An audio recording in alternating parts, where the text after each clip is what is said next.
Halo semuanya, pada sesi ini kita akan membahas sesi pertama yaitu Introduction to Agile Approach. Jadi sebenarnya dalam pengembangan sebuah software, kita akan mengikuti sebuah metodologi yang intinya adalah step-step dalam pengembangan software atau perangkat lunak itu sendiri. Nah, secara garis besar, metodologi dalam pengembangan perangkat lunak dibagi menjadi dua. Yang pertama adalah konvensional, yang kedua adalah Agile Methodology. Untuk metodologi pengembangan yang pertama, yang konvensional, lebih bersifat kaku dan namun lebih sederhana dan mudah untuk diikuti.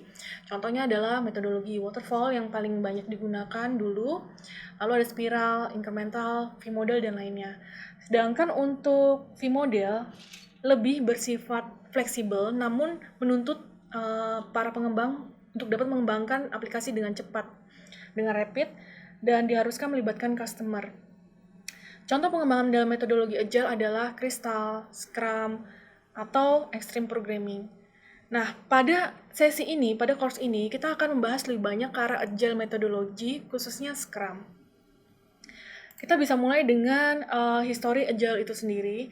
Jadi pada awal tahun 2001, tim pengembang software pada sebagian besar perusahaan terjebak pada proses yang terus-menerus bertambah dan berubah dengan cepat. Dan ini menjadi suatu kendala atau masalah yang waktu itu sangat marak dibahas. Sehingga para tokoh-tokoh software bergabung dan menentukan sebuah Agile manifesto yang akan dijadikan prinsip untuk mempermudah mereka dalam mengembangkan software. Beberapa di antaranya adalah individuals and interaction over process. Jadi yang diutamakan adalah individu dan interaction dari tim pengembang itu sendiri dibandingkan dari prosesnya. Lalu yang kedua adalah working software over comprehensive documentation. Tidak lagi mengutamakan dokumentasi secara formal, tapi mengutamakan program itu jadi terlebih dahulu. Nanti dokumentasinya akan menyusul. Yang berikutnya adalah customer collaboration over contract negotiation. Jadi dengan melibatkan customer secara keseluruhan, Agile akan terus mengutamakan kolaborasi dengan customer dan contract negotiation akan lebih mudah diupdate.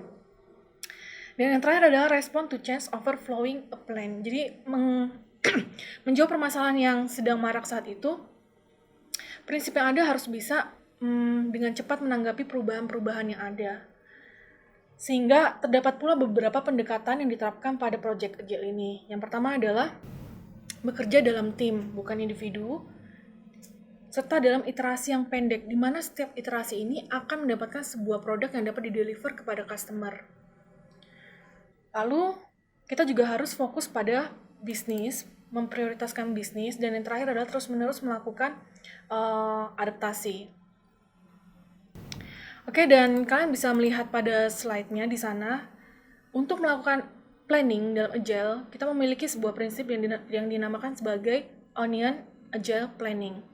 Kenapa dinamakan onion? Karena kita lihat terdiri dari beberapa layer, di sana adalah 6 layer yang terbentuk seperti onion. Mulai dari day, iteration, release, product, portfolio, hingga strategi. Yang intinya adalah bahwa kita harus selalu melakukan perencanaan atau planning dari level yang paling rendah yaitu day, sehari-hari, hingga nanti level strategi. Planning yang dapat dilakukan dalam harian adalah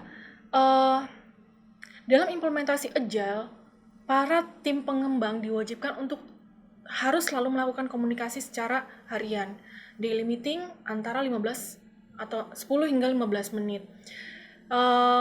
Simpelnya adalah kita membahas apa yang sudah dilakukan, apa kendalanya, dan apa yang akan dibahas nanti pada hari itu atau kemudian harinya.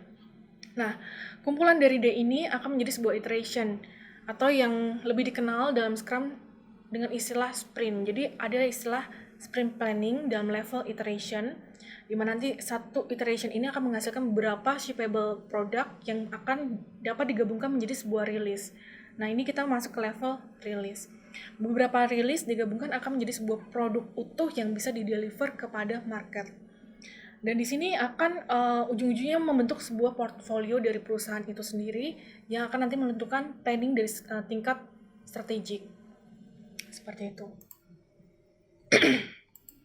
Oke, seperti yang sudah saya sebutkan di awal, meskipun kita membahas Agile, namun tidak semua metodologi Agile akan dibahas. Yang dibahas hanyalah untuk Scrum. Kenapa Scrum? Karena ada beberapa kelebihan. Yang utama adalah Scrum ini dapat digunakan pada software project yang memiliki kompleks domain yang tinggi, di mana banyak informasi yang belum diketahui,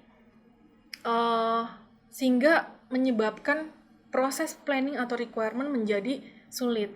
Nah, ini dapat di-cover dengan metodologi Agile tersebut.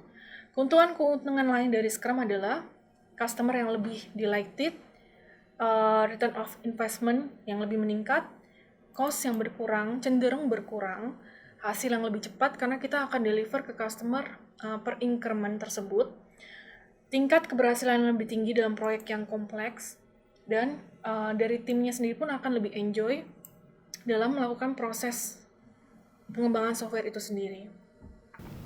Oke, dan di sini dapat dilihat untuk framework dari Scrum akan dibagi menjadi 4 bagian.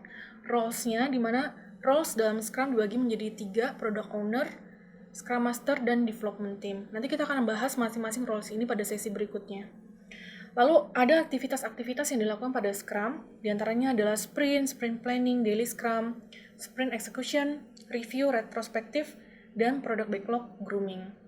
Lalu ada beberapa artifak yang dihasilkan baik dari product backlog, sprint backlog, maupun dari potensial scalable product increment-nya, masing-masing increment dari masing-masing sprint. Yang terakhir ada roles tersebut. Oke, sekian yang dapat saya informasikan mengenai Introduction to Agile Approach. Pada sesi berikutnya kita akan membahas lebih detail mengenai Scrum itu sendiri. Terima kasih.